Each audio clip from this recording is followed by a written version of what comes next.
What we're doing today is one part of a three-part workshop, and this particular module is stress reduction, and it's in relation to your test anxiety. And so while we're doing these things, be thinking in a testing situation how you're going to use these skills. And we're going to cover three components of relaxation today. The first thing that we're going to talk about is music therapy and how useful that can be. The second component is muscle relaxation therapy, and we'll do some, you won't have to get up or anything, don't have to change into gym clothes, but we're going to practice the muscle relaxation skills. And then the third component is the visual imagery. I'll kind of give you an idea of what works for me, and then we'll talk about what works for you for the visual imagery. And then at the very end, we're going to put all three of those skills together for 1 minute. So it may not sound like a long time, but when you're experiencing 1 minute, then it is significant. 1 minute of torture that can go on for a long, long time. So 1 minute can be longer than you might imagine. So this is particularly helpful with the student profile that experiences the brain block. And if you attended the earlier seminar, then you would know that that particular person is a bit of a perfectionist. They put a lot of pressure on themselves, and they're usually in the classes that are more competitive. Come on in, glad you're here. Would you pass the back to her, please? There you go. So she can have that. And so the person is a bit of a perfectionist. They put a lot of pressure on themselves. They're in very competitive classes like the nursing program, chemistry, college algebra. Those are the things that usually trigger the test anxiety, the type that is the brain block, where you get in the room and you just can't think effectively. So we're going to give you some skills to knock that out of the ballpark so you can do the test and give it your best effort. So let's first talk about the music. I first heard about this about 20 years ago, and I started using it for me and for my girls at home when we were studying. And there's a hierarchy that affects your body. And it has to be music that does not have lyrics, unless it's a foreign language that you don't understand, because then their voice just becomes like another instrument, because you're not actually understanding what they say, and it's not interfering with your own thoughts. So I have compiled like 14 hours of music here, and what speaks to my soul is Native American music, because my family is Native American, and that just acts most quickly on me. So you need to kind of do some experiments to find out what works best for you. And I have some information that I base this on. Heart patients in a Baltimore hospital derive the same benefits from 30 minutes of classical music as they did from 10 milligrams of Valium. Now, I don't know about you, but I would much rather put music in my ears than medication in my mouth. What's Valium anyway? It's an anti-anxiety medication. Yes, it's very relaxing. And then here's another fact for you. Music relaxation therapy were used to lower the heart rate and the blood pressure in patients with heart disease in a Dallas hospital. They're using it now with migraine sufferers. Migraine sufferers were trained to use music, imagery, and relaxation techniques to reduce the frequency, duration, and intensity of their headaches. And that came from a California State University study. And students in the University of California, and this was at Irvine, who listened to classical music for 10 minutes prior to taking their SAT, college entrance exam, scored higher than the control group that was not allowed to use that. So that's the scientific basis for this. People who listen to classical music for 90 minutes while editing a manuscript were 21% more likely. They were more accurate in a University of Washington study. And just a little tidbit here, that your reaction time in the car is greater when music like this is played, except if it gets loud, then it becomes a distraction and your reaction rate actually deteriorates. So how does this work? Music rhythm affects your heartbeat by slowing it down and speeding it up. The kind of music that we're listening to today, slow, easy, relaxing music. The music that you might clean your house with would be something like Benice Live, which is like salsa music. You know, you just blitz through the house because you're listening to the music and you do everything more quickly. But this is what you need to study with. Melodies stay in your head like a second language, and music with strong melodies take on greater meaning. Now, when my daughter was in school at Truman, she had a scholarship for the equestrian program, and she would listen to Native American music when she was studying, and she kind of isolated herself in her bunk bed. She'd roll down a Native American blanket, and that was like her little cubbyhole. Well, her girlfriends got upset because their grades weren't as high as Jody's, but they were spending more time studying. So one day they ripped the blanket off and they asked her what she was listening to, and she told them Native American music.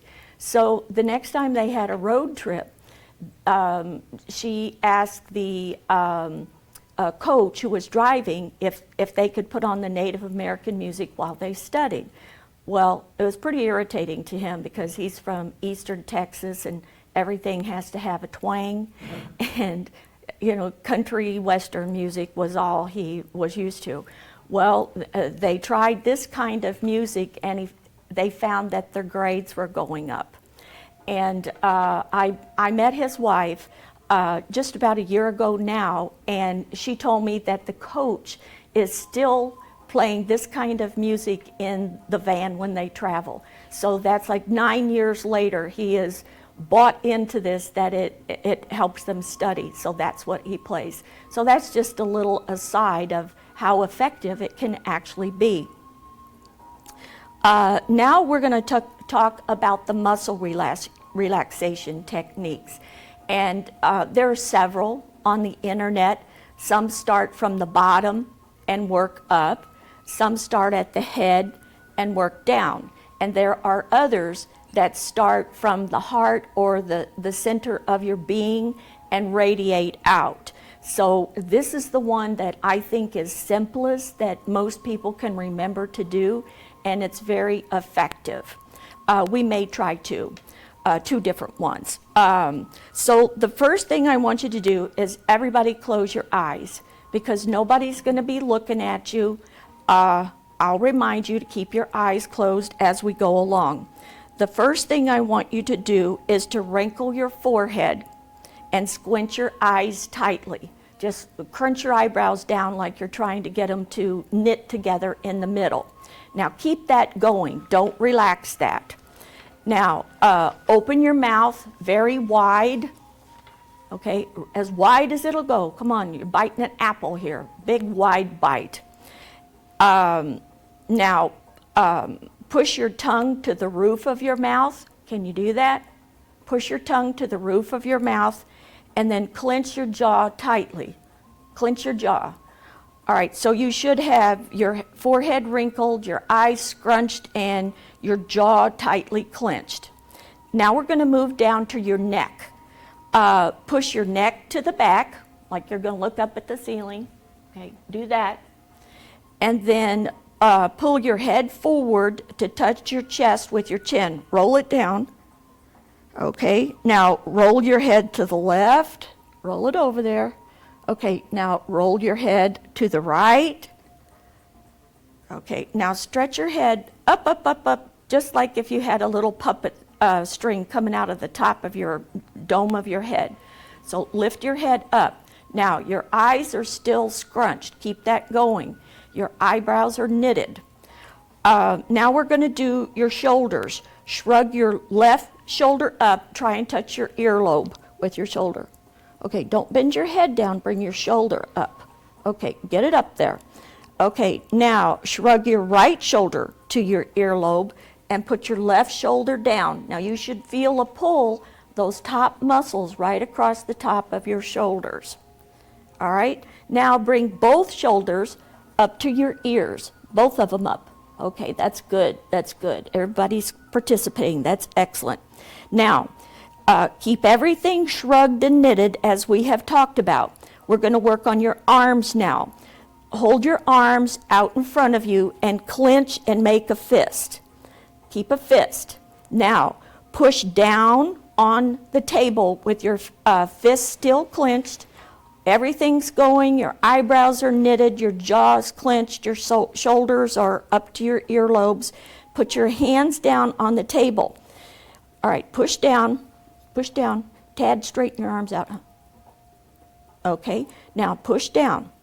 Now I want you to make a fist like you're going to show me your muscles. Okay, now put your elbows out to the side and show me your muscles. Come on, hulk it out, John. Okay, there we go. Okay, now keep that going because we're going to move on down your body now. We're going to go to your chest and your lungs, and we're going to do this one a couple of times. Take a big, deep breath. Now tighten your ribs and squeeze it. Count to 3 and then release it. Okay, we're going to come back to that one. Let's move down to your back. Still keep your arms clenched. Tighten your stomach muscles. Okay, now tighten your muscles in your tummy. Now push your belly out like Jabba the Hutt. You know, just let it all hang out. There you go. Now pull your belly back in and keep that going. All right, now we're going to do your hips, legs, and feet. The next thing is to tighten your butt.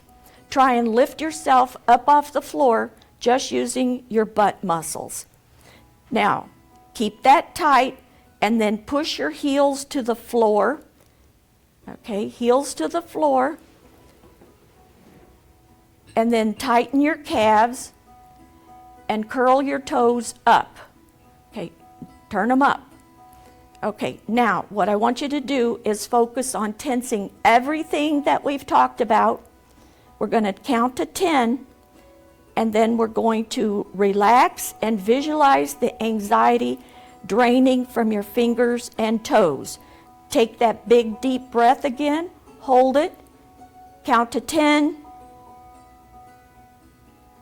and then relax and let go. Okay, relax and let go. Doesn't that feel good? You feel that little warm, tingly feeling? Now, you can do this any place. I wouldn't suggest doing it while you're driving, but you know, it doesn't take a special equipment or special clothes to be able to do this. So you can use it anytime that you start to feel the anxiety. Now, the last thing is the visual imagery. And where this started was with the Lamaze sleeping, pain relief. And what the thoughts were then was that you would focus on a point on the wall and you would just intensely concentrate on that, and then you wouldn't feel childbirth. Right. 1,000 yards there. Yeah, exactly, the 1,000-yard stare. Well, then with more research, it was determined that a picture worked better than a focus point. And so you can look around at these beautiful pictures that you have, and the idea was to focus on the bird, count the feathers on his wing, how many ranges of mountains can you see in the picture, how many clouds, and so you would, in great detail, describe that picture. Well, then it was determined that if you made a movie that had color, sound, and you could smell things, that was better than the stationary picture. But you did it in your head, so you were conjuring this up, and so you were more engaged. And the last phase is, what is currently popular, is that you use the movie technique, and it's in color. You're using all of your senses, but with you in the movie. And that is the theory that is most in vogue right now. So another thing that you can do, this is just an aside for the brain block, is to put a piece of chewing gum in your mouth. You can use hard candy in your mouth, which is part of one of our other seminars. You can use the relaxation techniques. You can use the mental imagery, and then the music therapy. So if you're in your head going over your favorite music, what happens is that it tricks you into thinking that you're in your comfort zone. So the way to implement this is it's like any new sport that you're going to try. If you want to be a basketball player, then you need to find a basketball and learn how to dribble and learn how to do layups and learn how to shoot free throws. This is the same kind of skill. You have to practice it to get better at it. And the faster you start with it, the better it's going to help you. So what you would do is that you would start at home in your favorite little comfy chair, little Afghan over your lap and your little bunny slippers, whatever is your comfort zone. And I've an never heard anybody use that word. Oh, really? Isn't that some sort of blanket? Yes, it's a kind of blanket that's crocheted or knitted. And Blanket. okay. So you're going to sit in your favorite place with your little comfort items, and you're going to, first of all, close your eyes, and then you're going to listen to the music, and you would do your visual imagery at home. And you're going to do that like maybe twice a day. And then slowly you develop the skill that you can do it without the lights being dimmed, without your eyes being closed, that you can do it just any place. And it's gotten to the point now where, for me, all I have to do is click on my iTunes in my office, and it just immediately puts me in that zone, because it just picks me up and floats me there. The concept is that if you're doing this therapy in other places, that it tricks your mind into thinking that you're back at home, and your blood pressure will drop, your hands won't be sweating, you won't get that choking sensation that you get when you have test anxiety. So now we're going to talk a little bit more about the visual imagery. Ted, in just a couple of sentences, could you tell me where would be your happy place that you would go to?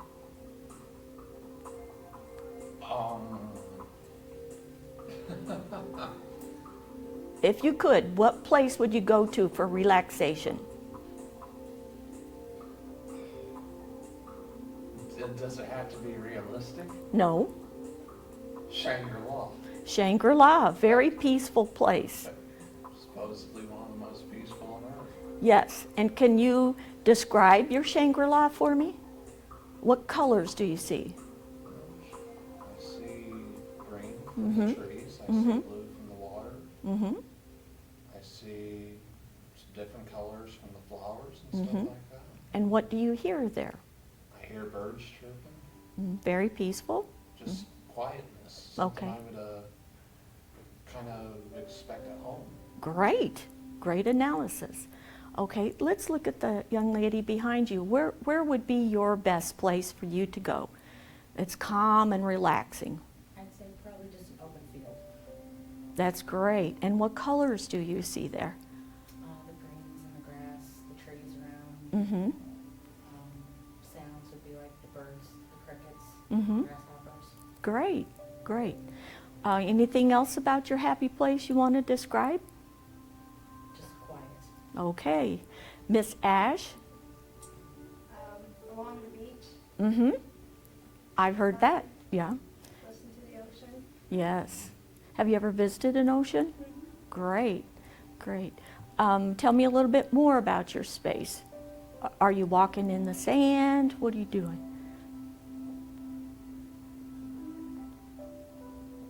You know, sitting on the chair, just relaxing, Mm-hmm. watching the birds. Yes, that's very, very pleasant. Waves. Yeah, you have to watch those seagulls. They take off with anything shiny. You have to keep that under wraps. I learned the hard way. How about you, John? Walking through the woods, Mm-hmm. And what do you hear? wildlife, Mm-hmm. Birds? squirrels and trees. Mm-hmm. Squirrels and trees, yeah. They can be kind of annoying if they're in the wrong tree at the wrong time. And how about you? You haven't gone there yet? Where would be your happy place? Make one up.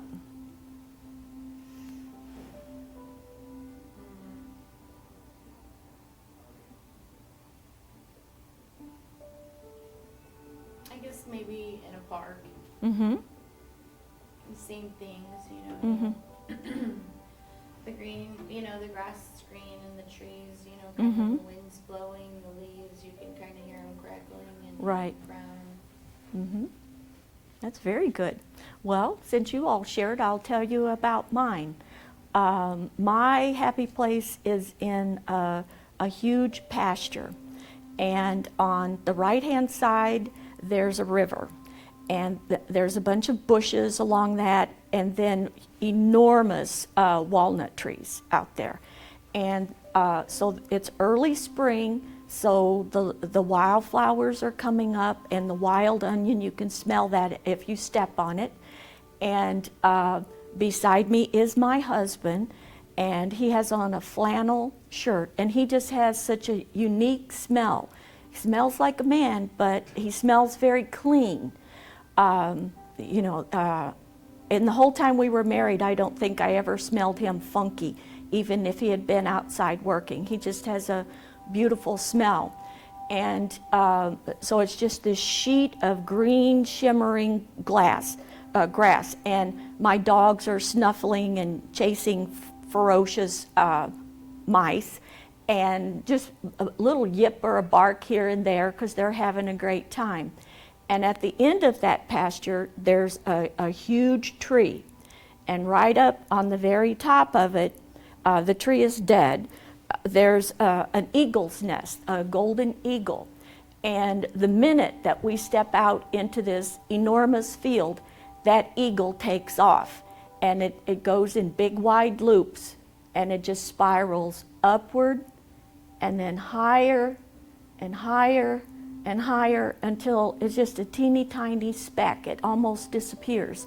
And so by the time I get to that point in my visual imagery, the anger, the anxiety, the stress is gone. And I have to tell you that I practice what I preach. I think that's the only thing that keeps me from pulling out all my hair. And so for just 1 minute, I would like everybody to, first of all, I want to show you a different relaxation technique, and then we'll put all of it together. Yes? This is probably too detailed, but you said the river is on the right side. Which right side is that? It's the right side of where we enter the field. And we walk along the right side because that's Oh. where the river makes the curve. Okay, because I'm Yeah. about to say, I mean, it could be either way. You could be facing any way. Mhm.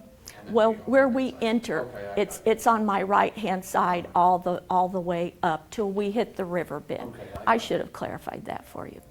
Okay, so I want everybody to stand up. We're going to do one more relaxation exercise, and then you can choose which one you want to use for our last minute relaxation. Okay, so everybody close your eyes. Nobody's looking at anybody. All right, just relax. Now, again, this one starts from the head, and you are walking in a gentle sprinkling rain, and it's not cold, but it's just splashing on your head and rolling down your face, then rolling down your arms. It's on your forearms, then it's out past your wrist, and then it's out past the tips of your fingers.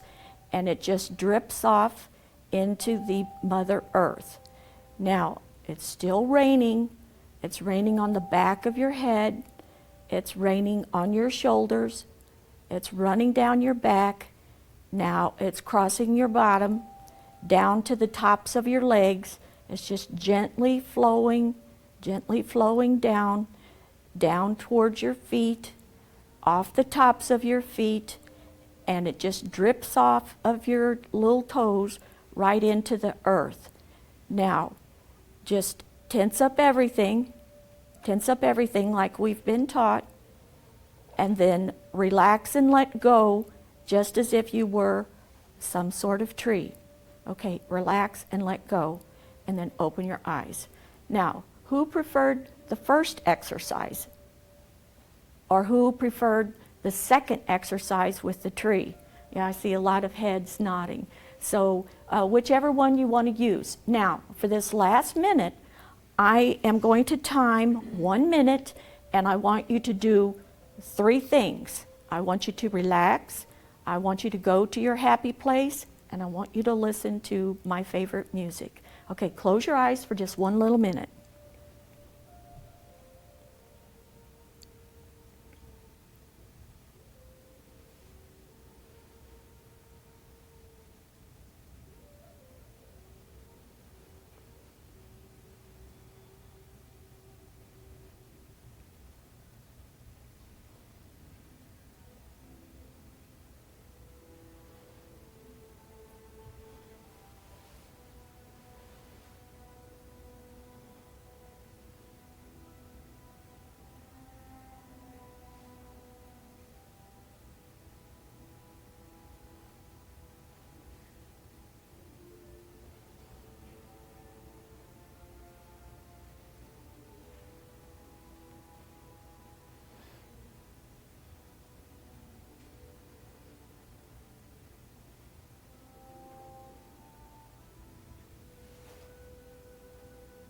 Okay, that's 1 minute. Did that seem long? Seemed like 2. It seemed like 2, but it was just 1. I was timing you. How about you, John? Did that feel long or short? 1 minute's longer than you say. Longer than you think. I've heard it said that the longest minute on earth is the last minute of lecture. And the shortest minute on earth, It's a New York minute. well, a New York minute, but it's the last minute of a test. It goes by pretty quickly. Okay, I want to thank you all for coming today. And if anybody didn't get it, I have a little flyer that I can sign so that you get a benefit of this for your College 101. And if there's anything that you want to talk to me about later, my extension's 3169, and my office is located in room 110.